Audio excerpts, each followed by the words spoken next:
So now we will move to the next topic, that is three dimensions of equality. Fine.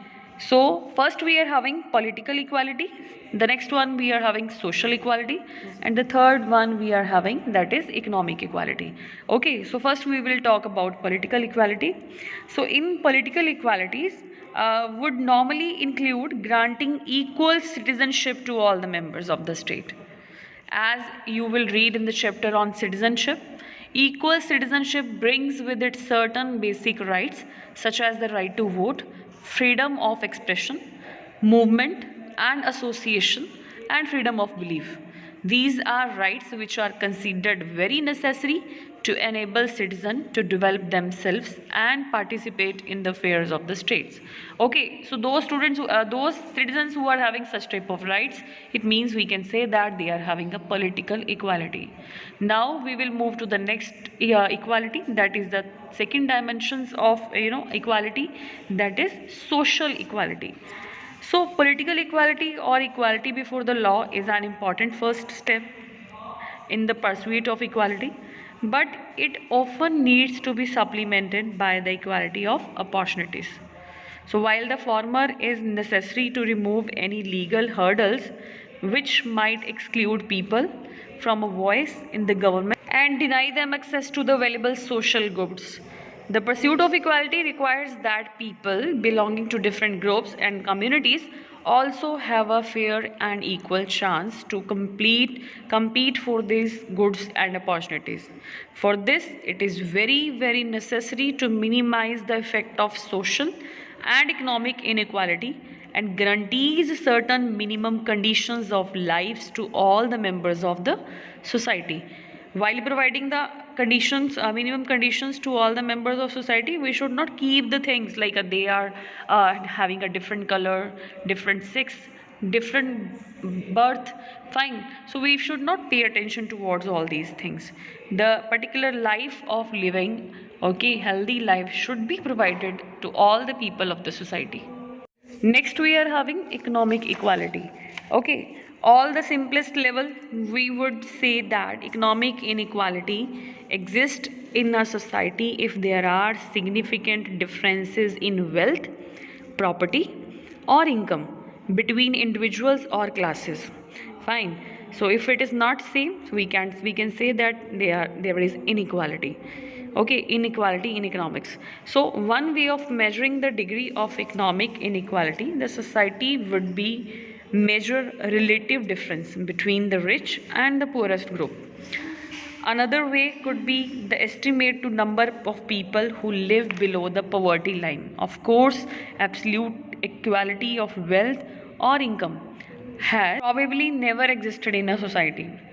Actually, what happened in most democracies today, we try to make equal opportunities available to people in the belief that this would at least give those who have talent and determination the chance to improve their condition. With equal opportunities, inequalities may continue to exist between individuals, but there is the possibility of improving one's position in society with sufficient effort. So, inequality which are entrenched, that is, which remain relatively untouched over generations, are more dangerous. They are more dangerous for a society. If in a society certain classes of people have enjoyed considerable wealth and the power which goes with it over generations, the society would become divided between those classes and others who have remained poor over generations. So, over time, such class difference can give rise to resentment and violence. We are having a lots of examples of such type of things. Let's have an example of Paul Sense, the first chapter of class 10th, in which the chapter name was power sharing, and we have discussed about there the composition of Belgium, ethnic composition of Sri Lanka. The people were divided in different groups because there was a ruling of such kind, means the people who were rich, they were dominating the peoples who were poor, and they were minor also. Fine. So such type of inequality, if continue in the society, so result is same. What type of result we are having? Resentment and violence, because the power of wealthy classes, it might prove difficult to reform such a society to make it more open and egalitarian. Let's move to the next topic, that how can we promote equality. Okay, so equality can be promoted while establishing formal equality. The first step towards bringing about equality is ending the formal system of inequality and privileges. Social, economic, and political inequalities all over the world have been protected by customs and legal systems that prohibited some sections of society. Fine. So, from enjoying certain kinds of opportunities and rewards. If we talk about poor people, they were not granted the right to vote in a large number of countries. If we talk about women, they were not allowed to take up many professions and activities. So, the caste system in India, if we talk about, prevented people from the lower castes from doing anything except manual labor. There was a time in India also. So, in many countries, only people from some families could occupy high positions. So, till we are not going to remove such type of inequalities, we can't promote equality. Fine. So, let's move to the next point, which is very necessary to promote equality. That is equality through differential treatment. So, equality through differential treatment, however, as we noted earlier also, formal equality or equality before law is very necessary but not sufficient to realize the principle of equality. Sometimes it is necessary to treat people differently in order to ensure that they can enjoy equal rights. Certain differences between people may have to be taken into account for this purpose. For instance, disabled people may justifiable demand special ramps in public spaces so that they get an equal chance to enter public areas or public buildings.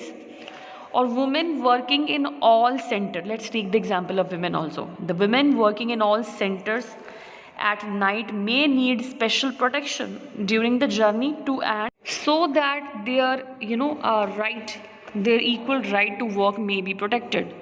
These should not be seen as the infringements of equality, but enhancement of equality can be there if we are following such things. Okay, so now we will move to the next, that is affirmative action. So students, I just want to tell you one short note can also ask to you people about affirmative action. So affirmative action is what? Affirmative action is based on the idea that it is not sufficient to establish formal equality by law. When we wish to eliminate inequality that are deeply rooted, it is necessary to take some more positive measures to minimize or eliminate entrenched forms of social inequalities. So most policies of affirmative actions are thus designed to correct the cumulative effect of past inequalities. So we can say that affirmative action, take many forms. However, it can take many forms, from preferential spending on facilities for disadvantaged communities, such as scholarship, hostels, to special consideration for admission to education institution and jobs. In our country, if we talk about, we have adopted a policy of quotas or reserved seats in education and jobs to provide equality of opportunities to deprived groups also. And this has been the subject of considerable debate and disagreement. The policy has been defended on the ground that certain groups have been victims of social prejudice and discrimination in the form of exclusion and segregation. So, these communities who have suffered in the past and been denied equal opportunities cannot be immediately expected to compete with others on equal terms. So, in the interest of creating an egalitarian and just society, they need to be given special protection and help. And if we talk about India, in deprived classes, we are having a special protection or help in the form of reservations. Fine, we are having a reservations. We are also having a quotas. Our constitution makers also paid a lot attention, to eradicate the caste system in the society, to provide equality among people, and to work for an affirmative action. Fine, so this was all about today's topic. I am going to wind up this session, and your chapter is also completed. You all are required to do the NCERT question answers in your notebooks.